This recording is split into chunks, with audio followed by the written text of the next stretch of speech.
Hello पापा, मुझे आपकी बहुत याद आ रही है। आई प्रॉमिस बेटा, पापा बहुत जल्दी आपसे मिलने आएंगे अपनी बेबी गर्ल से। अब अच्छा सिमी, मेरी बात सुनो, आप ना कभी भी अपना स्कूल मिस नहीं करोगे और खाना भी एकदम टाइम से खाओगे। ओके पापा, आप कैसे हो? मैं बहुत अच्छा हूँ बेटा। और आप भी प्रॉमिस करो, आप अपना पूरा ख्याल रखोगे। पिंकी प्रॉमिस बेटा। Pinky promise. अच्छा बेटा सुनो, अब पापा को कहीं जाना है, अब आपको जल्दी फोन करेंगे। लव यू मेरा बच्चा, बाय। बाय पापा।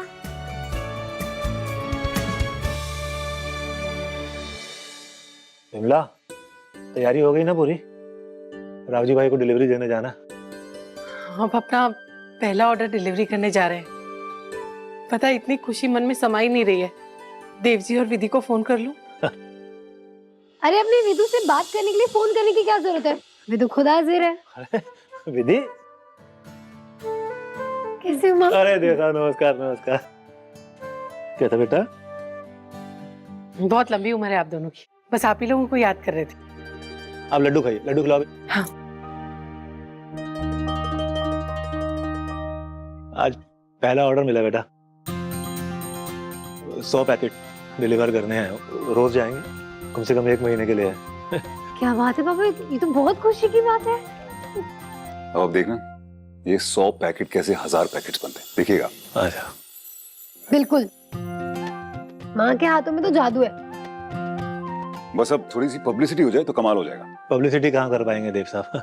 तो पब्लिसिटी करने में पैसा लगता है, पैसे तो है नहीं हमारे पास अभी। हरी प्रसाद जी, मैं मानता हूँ कि एक किस्म की पब्लिसिटी होती है जिसमें पैसे लगते हैं, जैसे टीवी, रेडियो, न्यूज़पेपर। लेकिन एक जगह है जहाँ पे पब्लिसिटी हो जाती है लेकिन पैसे की जरूरत नहीं पड़ती, सिर्फ आपकी उंगलियों की जरूरत पड़ती है। मतलब? Social media. हरी प्रसाद जी, किसी भी ब्रांड को प्रमोट कर सकते हैं आप सोशल मीडिया में आज की डेट में। तो मैं विमला जी, आप अपना फोन लाइए, इधर इधर आके बैठे, मैं समझाता हूँ आपको। आइए।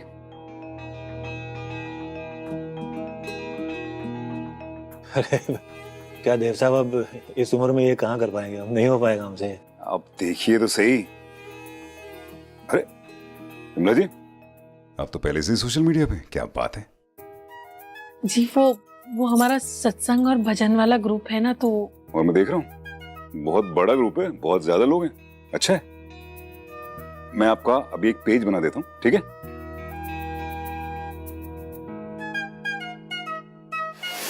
बताइए क्या हैशटैग करूं? भलारी। भलारी। हैशटैग मिलापली माँ। मैया का सत्संग, श्रद्धा श्रद्धा श्रद्धा। ठीक है, तो वो एक फोटो लगी। विधि, वो एक प्रसाद का सैंपल होगी प्लीज। हाँ।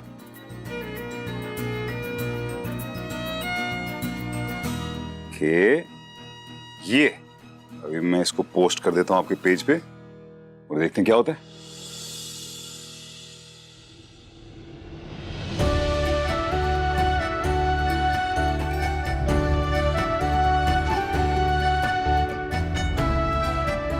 लीजिए, हो गया आपका काम।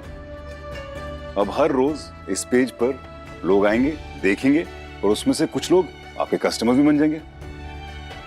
आप देखना, बहुत बढ़िया हो जाएगा बिजनेस। यहाँ पे डब्बे रखने की जगह नहीं रहेगी।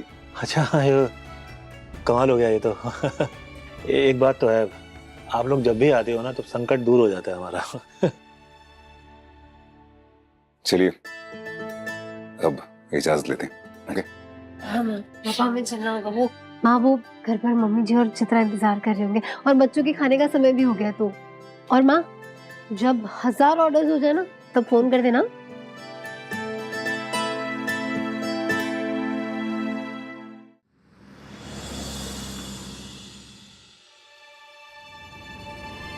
अरे बच्चों, तुम लोग इतनी जल्दी स्कूल से कैसे आ गए? कुछ हुआ है क्या? प्रिंसिपल मैम ने बोला इस बार की फीस जमा नहीं हुई है ना, तो हम स्कूल नहीं आ सकते।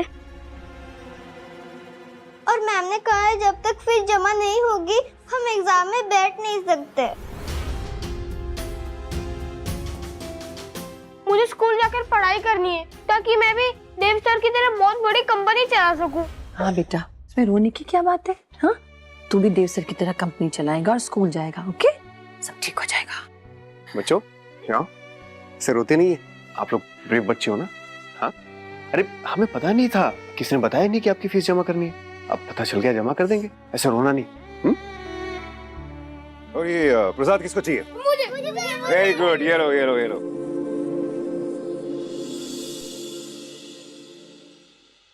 फंड्स के लिए कुछ करना होगा देव साहब। बच्चों के फीस के साथ राशन, बिजली का बिल, कपड़े, किताबें, सब कैसे होगा? आप उसकी चिंता मत कीजिए, आप सिर्फ बच्चों का ध्यान रखिए। और हाँ, वो हम सबको एक बात का ध्यान रखना होगा कि ये जो भी प्रॉब्लम्स है, मतलब जो भी पैसों की तंगी है या फिर कोई भी और समस्या हो, उसके बारे में बच्चों को और स्पेशली चित्रा को कुछ पता नहीं चलना चाहिए। वो क्या है ना मम्मी जी, इन दिनों में उनका स्ट्रेस लेना अच्छा नहीं है ना, इसलिए।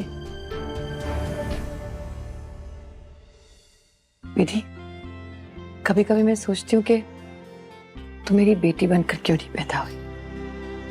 माँ अपने फायदे के लिए मेरा नुकसान क्यों करवा रही है? तो विधि मेरी बीवी कैसे बनती फिर?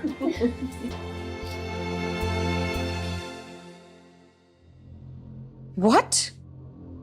योगेश के नाम पर 50 लाख का विड्रॉल, ये कब हुआ और किसने किया? नहीं पता मैम, पर उन्होंने ये पैसे बकायदा अपने सिग्नेचर्स करके निकाले हैं। तो पता लगाओ कि ये इतना बड़ा अमाउंट योगेश ने क्यों विड्रॉ किया है। I mean, कहाँ खर्च हुए हैं उसका भी पता लगाओ। Sure ma'am. ये कौन सा अग्रीमेंट है जिसके बारे में मुझे नहीं बताया और योगेश ने खुद जाकर डील साइन कर ली?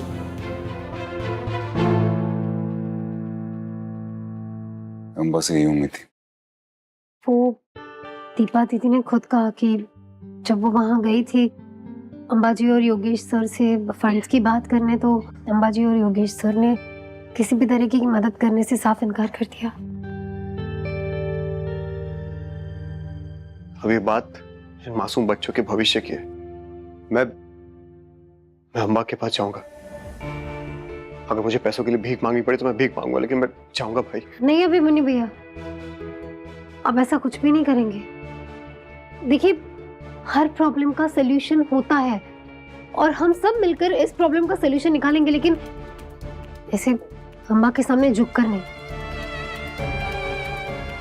बल्कि पूरे स्वाभिमान के साथ खड़े रहकर इस समस्या का समाधान करेंगे हम। बिल्कुल सही कह रही विधि, हम अपने हक के लिए लड़ रहे हैं।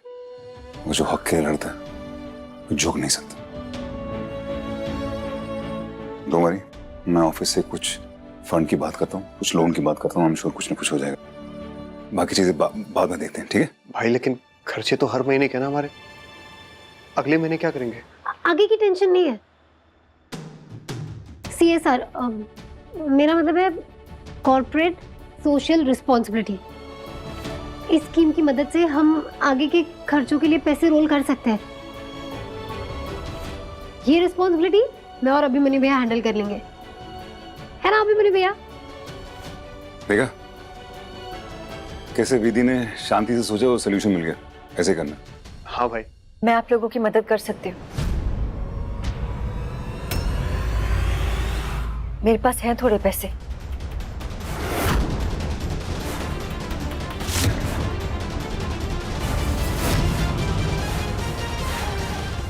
पापा, सिमी मेरा बच्चा, कैसे हो? अच्छी मैं। ले दादी।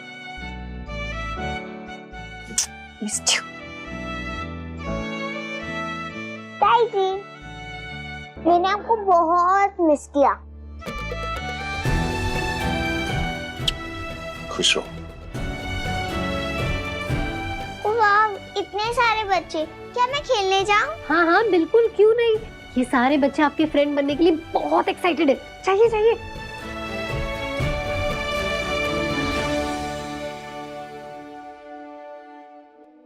मिसेस पिया रायचंद ने खुद ये घर अंबा मेहता के नाम किया है।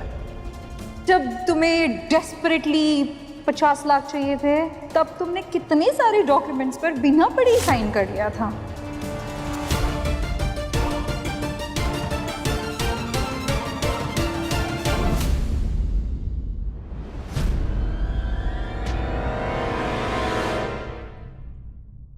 मैं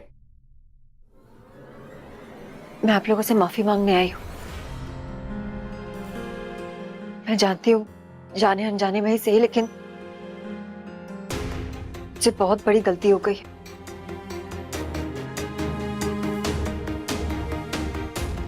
प्लीज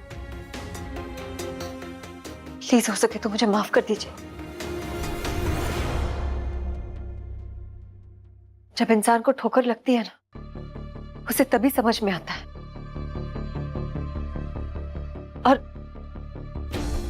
अम्बा ने आप लोगों के साथ साथ मुझे भी बहुत बड़ा धोखा दिया है। प्रिया को इसमें फंसाना आसान होगा, बच्ची है वो, और अगर ज्यादा चू चपाड़ करेगी ना तो नॉट नेसेसरी कि हमको जिंदा प्रिया ही चाहिए। मर्डर के इल्जाम में मरी हुई प्रिया भी चलेगी।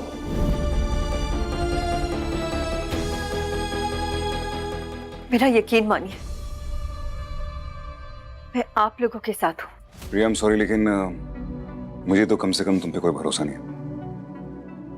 देव जी, एक बार उनकी बात सुन तो लीजिए। निधि प्लीज, चाहे कुछ भी कहे, मैं इस पे भरोसा नहीं कर सकता। माना मुझसे गलती हुई है भाई साहब, लेकिन सिर्फ एक बार मुझ पे भरोसा करके तो देखिए। भरोसा? इस लफ्ज की अहमियत है तुम्हें?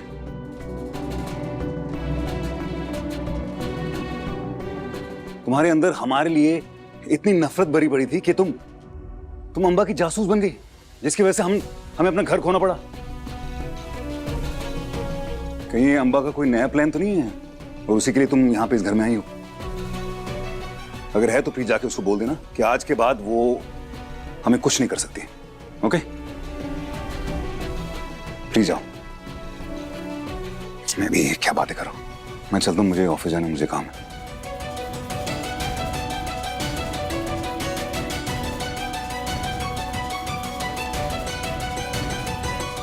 प्लीज आप लोग तो मेरा विश्वास कीजिए।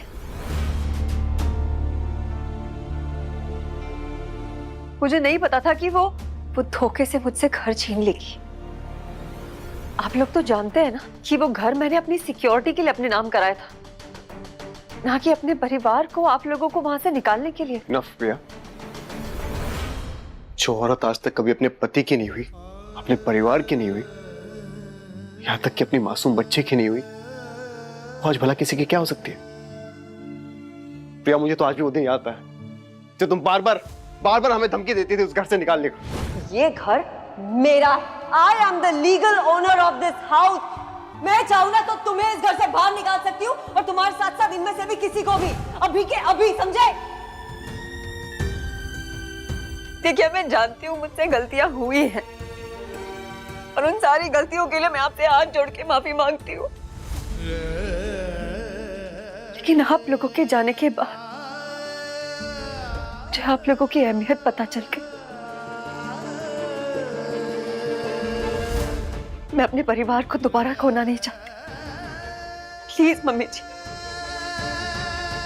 प्लीज दीदी, प्लीज अभिमन, मैं आप सबका साथ देना चाहती हूँ। मैं बालघर की मदद करना चाहती हूँ अपने पैसों से। वही पैसे ना जो तुमने हमसे चुराए थे।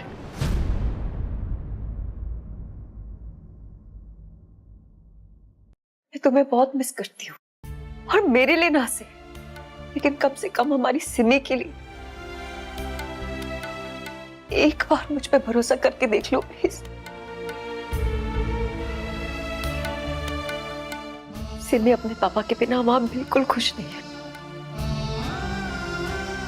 मैं फिर से अपने इस छोटे से परिवार को बिखरने नहीं दे सकती। सिमी को अपने पापा और अपनी मम्मी दोनों चाहिए।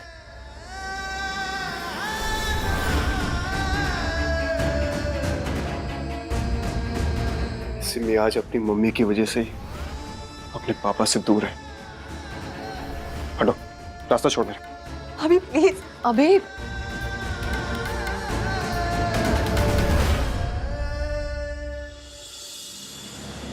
अब धीरे धीरे करके योगेश और अम्बा के बीच में प्रॉब्लम्स आना शुरू हो जाएंगी, और ये हम चाहते थे। और हमारी होगी बल्ले बल्ले बल्ले बल्ले। अक्सर ऐसा होता है, पैसों की गड़बड़ी जहां होती है ना, वहां ट्रस्ट टूटता है, और वो भी आसानी से। मेरा प्लीज एक काम करते हैं भाई, वो 25 लाख अंबा के कैबिन तक पहुंचा दे और बाकी 25 लाख का इन्वेस्टमेंट दिखा दे। वाह क्या दिमाग लगाया है यार देव। मतलब ये निशाना जो है ना, डायरेक्ट आंखों के बीचों बीच लगेगा। I'll just do it.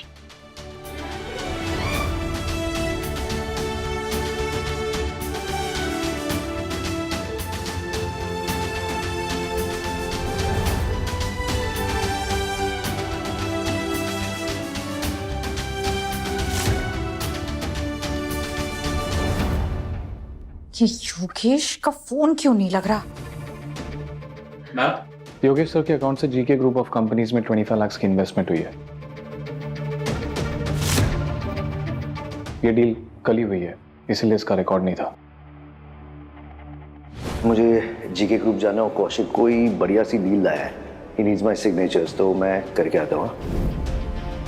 और बाकी के 25 लाख उसको भी तो विड्रॉ किया है ना? उनका रिकॉर्ड्स नहीं मिला? मैम उनका रिकॉर्ड अभी मिला नहीं है, पर आप फिक्र ना करें, मैं पूरी कोशिश कर रहा हूँ और जैसे ही कुछ रिकॉर्ड मिलता है मैं आपको बता दूंगा। ये योगेश मेरे साथ भी वही खेल तो नहीं खेल रहा जो उसने देव के साथ खेला था।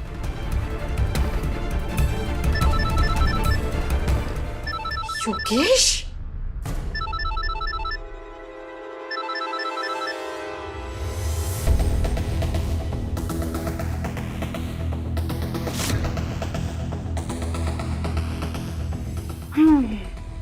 क्या बात है मैडम, सुबह से चाय नहीं मिली क्या आपको?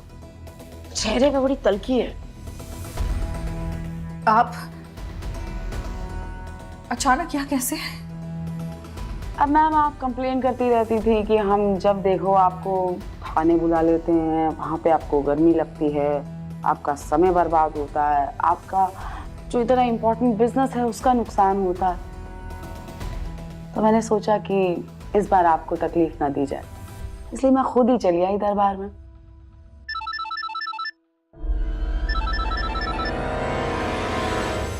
तो बताइए अब क्या हुआ है एसीपी दुर्गा देवी जी? और वैसे भी मैंने आपसे कह दिया है कि मैं नहीं जानती चित्रा कहाँ है, और आप मेरे पीछे क्यों पड़ी हैं? जाइए उन राइचंस के पीछे पड़िए, उन्होंने ही चित्रा को बालघर में छुपा कर रखा है। उनसे जाइए और जितने चाहे उतने सवाल कीजिए।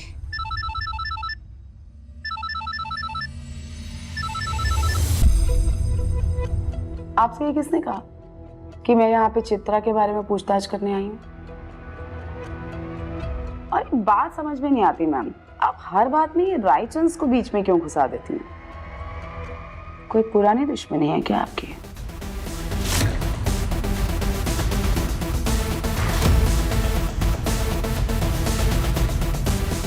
और तो और उड़ती उड़ती खबर ये भी सुनी है कि रायचंद की सबसे छोटी बहू प्रिया, उसका जिस आदमी से अफेयर चल रहा था वो आप ही का एम्प्लॉय है। I mean, हाँ, मरने से पहले। 10 मिनट में एक ऐसा तूफान आने वाला है जिसके चपेट में रायचंद की बर्बादी होगी और दूसरी तरफ बेचारे राकेश की जान जाएगी।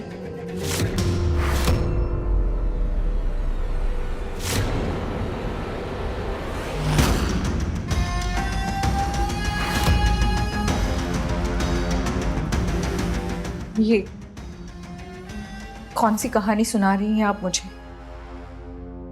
कौन सा एम्प्लॉय? जिस आदमी को आप जानती नहीं है, जो आपका नौकर भी नहीं था, हर महीने इतनी मोटी रकम आप अपने अकाउंट से उसे देती थी।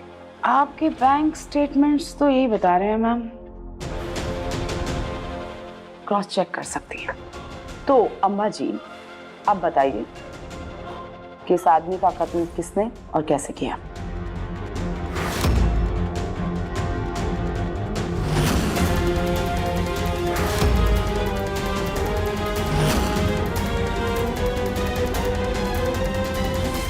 ना उम्र की सीमा हो।